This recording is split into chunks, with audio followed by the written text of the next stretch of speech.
Hi. I'm going to start this with a couple poems by Gary Snyder, who I actually knew when he was still hanging out at Reed College, and so was I. Only I was in high school, and he was about my sister's age, about 10 years older.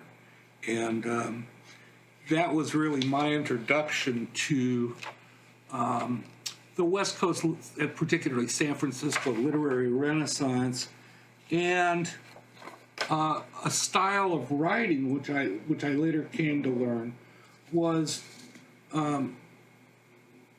regarded as modernism, with William Carlos Williams being really sort of the prime mover with regard to accessible poetry written in the language of the people, using words of the people, and getting away from what went on in the Romantic period with more scholarly poetry that you needed to be educated to read and understand. But here's the first one. Hay is for horses.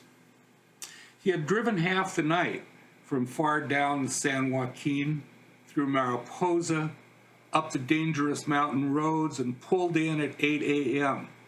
with his big truckload of hay behind the barn. With winch and ropes and hooks, we stacked the bales up clean to the splittery rafters. High in the dark, flecks of alfalfa whirring through the shingle cracks of light, itch of hay dust and sweaty shirts and shoes. At lunchtime, under the black oak, out in the hot corral, the old mare nosing at our lunch pails, grasshoppers crackling in the weeds. I'm 68, he said. I first hunkered hay when I was 17. I thought that day I started, I would sure hate to do this for all of my life. And damn it, that's just what I've gone and done.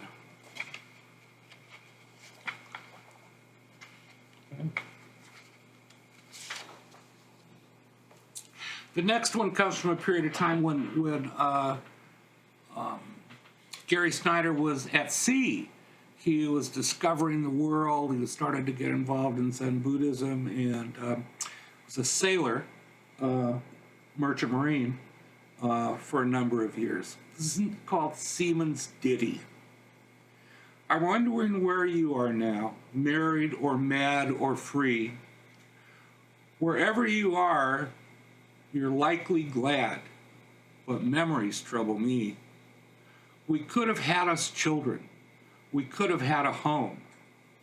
But you thought not, and I thought not, in all these years I've roamed.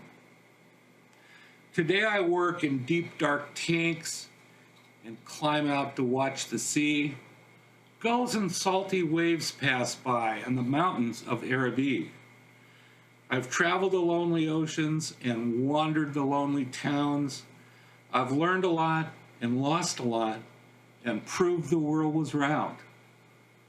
Now if we'd stayed together, there's much we'd never known, but dreary books and weary lands weigh on me like a stone.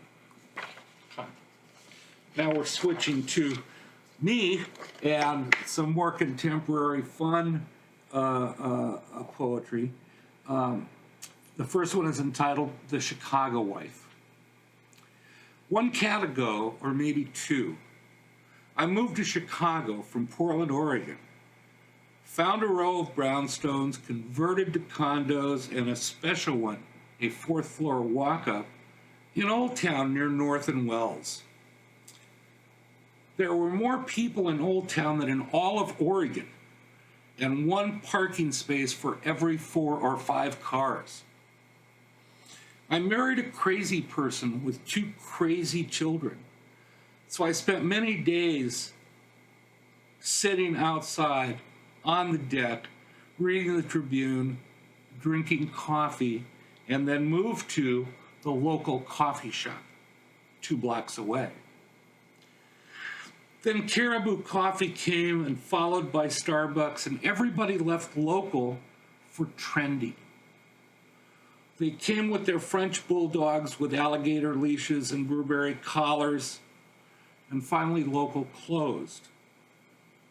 After that, I made coffee at home, took it outside and sat on the balcony looking east. I could almost see the lake, pretending to read the Tribune, but really watching the clouds and trying not to listen to the Nazi skinhead music that vibrated the walls. One day I went inside and packed and moved to Texas.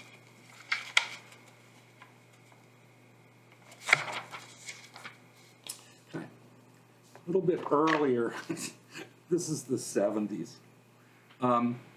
Baby Hot Springs, Mount Hood National Forest is the title.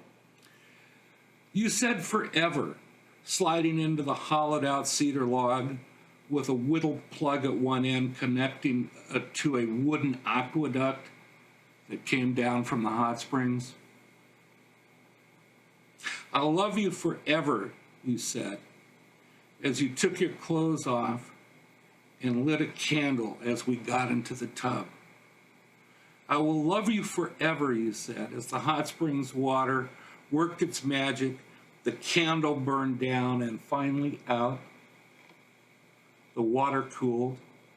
We got dressed in the moonlight, making our way up the trail to the parking lot, holding hands in silence. We drove back to Portland bathed in feelings, just being close, being near. We got to your apartment and you invited me in. For a week, we spent every minute together, walking in the park, beers at Rubens or the Goose, just looking at each other.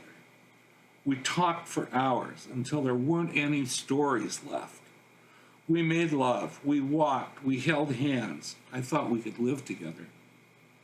I called you early on Monday and there was no answer. I called you at noon and there was no answer. I came over and knocked. There was no answer. You were gone with no warning, no notes, no calls, no goodbyes. But you said forever at midnight in the cedar tub. Autumn number 2. And there's a series of autumns. Early errant leaves abandoning branches. Coffee cools too soon. Sweatshirts and long pants against the coming chill. Reading a book before collecting leaves. The seasonal war begins between the books and the leaves. Until a window opens and the leaves get verbal help. I put the book aside next to the coffee. They will sit patiently until I come back, with the wind turning the pages as if by an unseen hand with chilly fall fingers. Gloveless hands grip the rake, and with little enthusiasm begin to build a pile in the corner. Sweating as the warming sun climbs. Off comes the sweatshirt, the t-shirt is soaked, leaves gathered, corralled, piled, tempting the wind. The book waits patiently next to the cold coffee.